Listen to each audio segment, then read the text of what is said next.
This is Women Who Podcast. You were gifted with a voice. Now is the time to use it. Meet the Women Who Podcast. Hear their stories so you can be encouraged to turn your ideas into reality.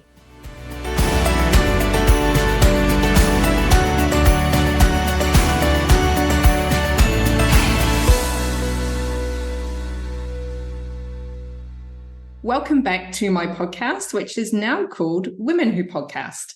If you've never listened to this podcast before, my name is Alison Fraser. I am a passionate podcast listener and storyteller. I've been a journalist all my life, and this is a natural progression in my career and what I feel I've been leading towards. It feels very apt that this is the episode where I changed the name. Ever since I switched this show to be about Women Who Podcast, I've been getting clearer and clearer on what I want this to be about and who I want to listen. Now is the time where women need to be supported to speak up and speak out on whatever is near and dear to them, whether it's a podcast to educate or to entertain. We're far more likely to have an idea and not act on it compared to men. We hide our lights under a bushel. We talk our achievements down. We play small out of fear of being thought of being bossy, too much, arrogant, too proud. Well, I'm sick of it. I'm sick of hearing women say they could never do something just because of what someone else may think. So this is your battle cry, to use your voice, to use your talents and skills, because you have these in droves, even if you don't see them. Your friends and your family see them, your co-workers see them, and we all need to see them and feel them. My guest today is Jen Liss, and I know you're going to love her. Her podcast is called Untethered with Jen Liss, and she's launched a second podcast with her buddy Liz Woods called Midwest AF. I'm choosing this podcast to change my name because I am becoming untethered.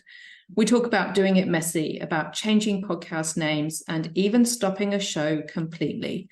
So without further ado, here is Jen. We're going to talk about Untethered with Jen Liss, but also Midwest AF, your new podcast. So welcome on.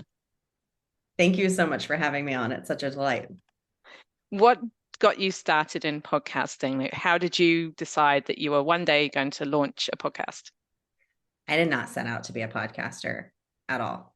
I had no idea that I was ever going to be a podcaster. That was not something on the old bucket list like it is for some people, you know, but I had started going live on Facebook during COVID with a creative challenge every day to try to keep my friends and my family and my coworkers sane, because all of a sudden, you know how it was during the pandemic. And I was like, what do I have? How can I help people? It's like, I've got creativity. So I'd started going live every day. And what I found was that I had a lot of things to say. And I had a lot of curiosities that I really started to become interested in. And I realized that in my little 7-minute lives where I was offering a creative challenge to a group every day, I did not have time to explore these things that I had some big questions about and these topics that I wanted to be curious about. So I started a podcast. How difficult was it? Was the process simple for you, or what challenges did you have?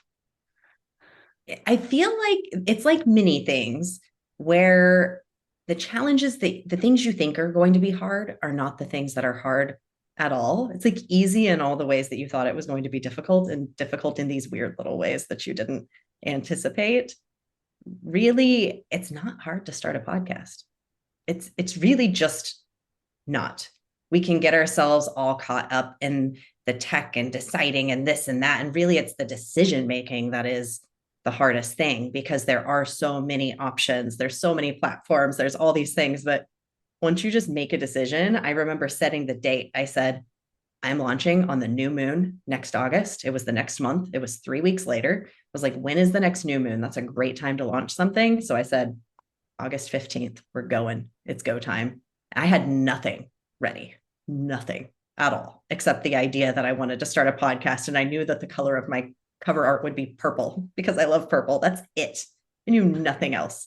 And in 3 weeks, I went from nothing to something, and it was up, and it's been going ever since. We're closing in, I think, on episode 200 of this podcast. Which is a phenomenal feat, because as you and I both know, a lot of podcasts just die out after 8 episodes? Yeah. Because that's the hard that you don't expect, is the consistency. And I think with anything, with any new thing, like you ride that first wave of you're high and you're like, we're going, this is awesome, this is so fun, everybody's gonna love it. I'm putting so much love into this thing. And then you get 7 listens and you're like, that can really, that I think that's the hardest moment, is when you're like, you make that shift of, I'm not doing this so that I can get more people to listen. I'm doing this because this is really enjoyable for me. And I actually quit the podcast for a little while because I got so down by that. Like, nobody's listening to this thing, like, why am I putting so much love into this thing? And it was the turning inward toward myself to say, no, you know what? I'm gaining so much out of this podcast. And that's when I haven't stopped producing an episode for it's been over a year, every single week since then, since I had that moment, because we just can't do it for the external validation. It's always got to come from the inside. That's such a good reframe, because you can look at your stats and be like, but this is such a good episode, why aren't more people listening to it? But as you say, like, if you're getting that enjoyment from doing the podcast, then that is the main thing. Exactly. It is. That is the main thing. That's actually what I coach people on, is that it is your enjoyment first. We haven't been taught that. We've actually been taught to strive really, really hard and ignore our own enjoyment to produce something for the enjoyment of others. What we forget and really aren't taught is that it is actually your enthusiasm and your enjoyment first that matters the most, because that's actually what people want, is to see another person just so enthused about life. And we just don't let ourselves love things to that extent. So it's so vital. Yeah, so this is such a great it's a great podcast that you're bringing out. Untethered, it creates all kinds of ideas in your head about being free and doing the things that you want to do. So how did you come up with the name to start with, and was that shaped by what you wanted to produce yourself? Yeah. So the podcast was originally named after my Facebook group, which was called The Creative Commute, because I was doing creative challenges during the pandemic, during the time I would have been commuting to work. So I was calling that the creative commute. We get creative during this from 7 a.m. to 7:15 a.m. every morning. So that's what I transitioned, and I was exploring creativity. And as I explored creativity, I realized there's such a deeper layer to creativity. We can't dip into creativity unless we're letting ourselves love life, unless we're letting ourselves be free and enjoy and actually live the life that we want to live. That's where creativity comes from. And that's where Untethered was born. I was on a coaching call with my own coach, and she said, Jen, this morning, my daughter was kicking this tetherball around. She was just playing tetherball by herself. And she said, she was wailing on that tetherball so hard that I was worried she was going to break the tetherball. Like, she's like, there's this daughter of mine she's just like so emphatic. And just the way that she was hitting that tetherball, she was like, she's hitting that tetherball in the most untethered way.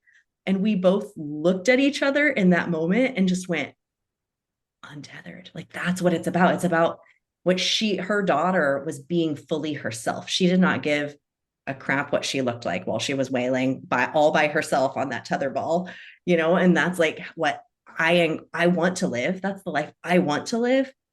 And it's the life that I know so many of us really desire, but we just feel so stuck and tethered by all of the expectations of others, living the life that we're supposed to live.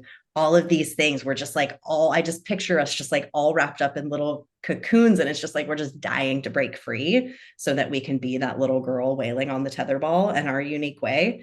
And that's really where our magic is found. So that's where it came from. And now you're living your completely untethered life. I explore this because I myself find myself tethered all the time. It's like, oh, there I am again, like stuck in that cocoon. How did I wrap myself back up in all this thread? But yes, I am every day connecting to myself and saying, what is the thing that feels so good to me today? And that's really my goal, is to continue following that trajectory, because that's where all the good stuff happens. You look at all the successful people, it's like, they're just doing what they want to do and what feels really good to them. And then people get on board with it because they're like, dang, like we talked about earlier, like that's the life I want to be living, you know? So that's why we love what they're doing so much. Was it easy for you to find guests for your podcast? I haven't actively looked for guests in about a year until right now. It's just once I made that switch to Untethered, people started showing up. And I think that was just an energetic match. Like I put out into the universe, like this is in alignment for me. I really want to live this untethered life. I want to explore this topic. I want these people to come. And then they did. Whereas when it was the creative commute there at the end, before I made that switch, it was like struggle bus. I was really misaligned. I was aligned and then I got out of alignment and it was time for this change. And people just started showing up. Well, very recently, I had this kind of moment where I was like, what am I really caring about again? It's like every year we kind of have this cycle. I'm like, what am I caring about right now? And I sat down and I did that work. I was like, okay, I really care about these 4 things. And people started showing up again, asking to be on the podcast. I'm a big believer in energetic alignment. And I think once we get in alignment, other things just show up for us in the most magical way. Totally. And you're not the first person I've had on this podcast whose podcast as it is right now is different to the one that they originally launched with. It's totally okay to change your direction and to get that, that alignment to your energy. Totally agree. Yes. I hope if anything with your listeners, like you are free to change from the person you were 5 minutes ago. Your podcast is free to change. Just get started. Just start moving in the direction that feels good to you right now. And then check in with yourself when it's not feeling good anymore and say, what am I interested in right now? What feels like it might want to shift? What could be more fun for me? Did you have any experience in interviewing people or audio before podcasting? Did you come into this completely blind? I did come in with a little bit. First of all, when I was a kid, I had a fake talk show called The Jessie B Show. Really prepared me for this. This was like middle school when we would get together in like our friend's basement. And I even had a little theme song. Everybody have fun tonight because we're watching Jessie B tonight. Anyway, so it was destiny, really. And I got into marketing. I was a copywriter. And in this particular job, we would interview for videos, for marketing videos for the company I worked for. So I would interview employees, mostly not on camera, but off camera. So I did have a little bit of interviewing history there for myself. Yeah. But mostly, I guess podcasting is just a conversation. And I would say most of the world has got experience in having a conversation with someone. Yes. Yes. The best interviewers, I heard this from Larry King, and I totally agree. The more you try to be a good interviewer, the less of a great interviewer you are. And the more you just are yourself and you're so curious in your conversation and you're just following your own curiosity, you're likely following the curiosity of the listener too, because we're all human. We all just love to have a great conversation. We love to listen in on a great conversation. And that's what Larry King was saying. He's like, you look at Oprah and Howard Stern and even Alice Cooper, who has a radio show, all of these famous people who have radio shows and talk shows and podcasts, they're just being themselves. The more that yourself you are, the better. And sometimes it takes a little trying things to let yourself find who you are. Like, what is your voice? We don't always know in the beginning. You might start out scripting things, right? I did. I read my scripts the first. You can go back and listen to those episodes. It's very obvious that I was reading a script, but that got me over the hump, right? Like, let yourself try and be messy and find your voice. I actually find it really hard to do solo episodes because I know for some people I can listen to a podcast of them and they're just talking for an hour and it sounds so completely natural that they're not having to think about what they want to say. But then for myself, I always find that I trip over my tongue and I end up waffling, going around in circles, and I have no clue what I'm doing. Yeah, I think that the more we do it, though, it starts to smooth itself out. And then it's like what if you are a circular speaker? Some people might love that. Some people might love when you circle back around to the topic because they missed it the first time and they're listening to the podcast while they're gardening in the yard and they don't really want to have to listen and hang on every perfect word. There's all kinds of different podcast listeners. Yeah. Where do you listen to podcasts? Where do I listen? On walks, mostly when I'm hiking, when I'm walking. That's when I listen. What about you? I listen when I'm out for a walk, when I'm driving, if I'm doing like a cook-off in the kitchen, any time where I'm by myself and just able to listen to what I want to listen to rather than listening to whatever else is going on in my house. Yeah. Yeah, same. As you even listed all those things, I'm like, oh yeah, I actually pull up podcasts in all of those scenarios as well. Like I relish long drives, long solo drives, and then I queue up all these things I want to listen to. Yeah, it's like a little luxury. It is. Could you name a couple of podcasts that you love to listen to that our listeners might also enjoy? Oh, that's such a good question. Let me think about which ones have been on the top of my list lately. I love Kathy Heller. She's been my coach for a long time. And so I listen to her podcasts regularly. And there's a new one coming out from another one of my mentors, Samantha Skelly. It's coming out just this week. So by the time this podcast airs, it's called Can't Be Contained. And I literally cannot wait for this podcast to come out. So other listeners, I know they're going to enjoy it too. So go check that one out. That's such a great name. I know. And she's just this is the Untethered thing. She is a big personality. She just has a lot. She laughs really loud and she's so fully herself in every way. I appreciate her as a mentor for that reason. And the fact that she's launching this podcast that's celebrating that aspect of who she is. I think we can all look to that and just be like, yes, what's that thing that people have told you is a little bit too much? Lean into that. Because that too muchness is exactly what makes you so awesome. So her starting that podcast is a beautiful example for us. Have you been able to give her some podcasting tips? Have I been able to give her some? I don't know. Maybe she's a pretty good podcaster. She's had a podcast before, and she closed one, which I also think that's admirable. When you see somebody who's had a successful podcast, millions of downloads, and they're just like, you know what, I'm going to stop this and try something new. I find that incredibly admirable because it's hard to quit something when it feels like people love it, right? But maybe you're not loving it. Yeah, or even I interviewed someone for my new podcast, Scottish at Heart, and she has a podcast with 123 episodes. And she hasn't done an episode for this entire year, 2023, because her life circumstances changed and she no longer has that time to do it. She goes, oh, but I've done 123. People are still listening to it, and that is good. That's such a great point. I meant to say that earlier too. Those episodes that I recorded that I was like, nobody's listening to these. They're listening to them now. I get listens from some of those old episodes. I'll get messages from people listening to some of those old episodes. They're like, I just scrolled through and I found one and it was exactly the message I needed to hear. It's the beautiful thing about podcasting. It's out there forever where people can go and grab it, and it might meet somebody right where you are at on your journey right now today is going to meet somebody maybe even 3 years from now, right where they needed to hear exactly where you were at and exactly the thing that you were facing.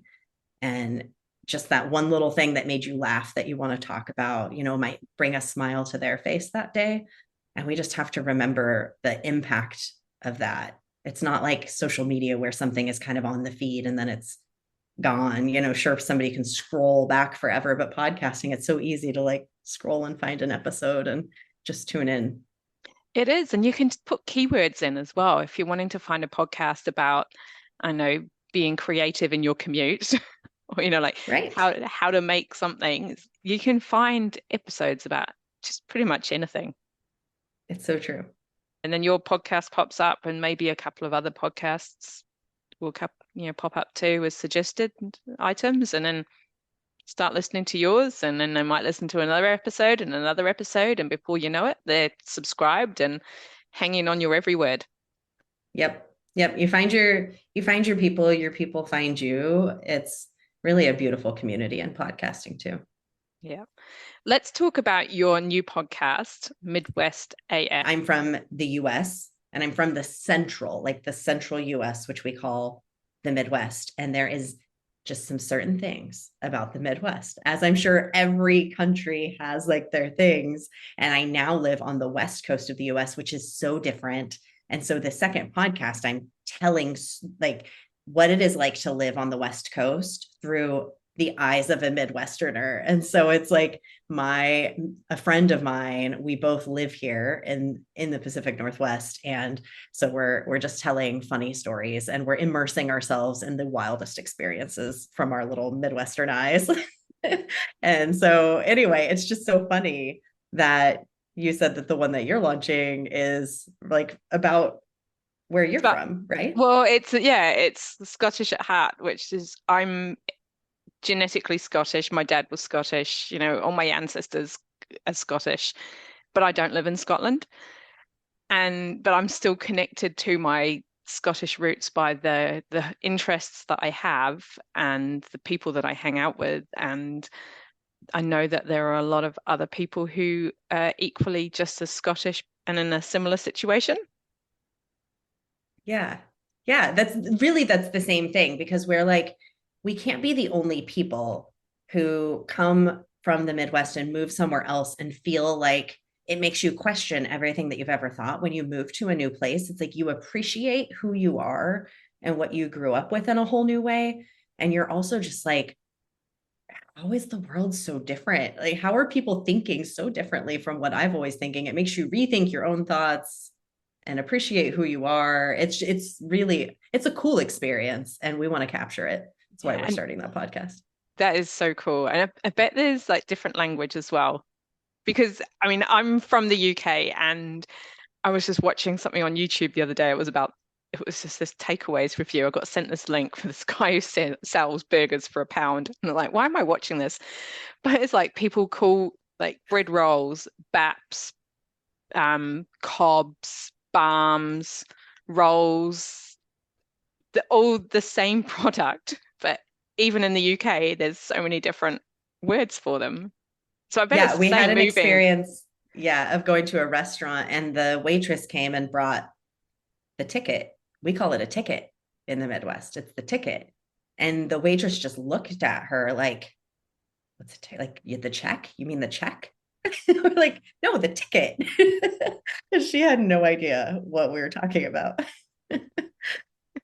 If you were giving advice to a brand new podcaster, someone who's had this idea and they're going to launch a podcast, what tips would you give them? My number one tip is just do it messy.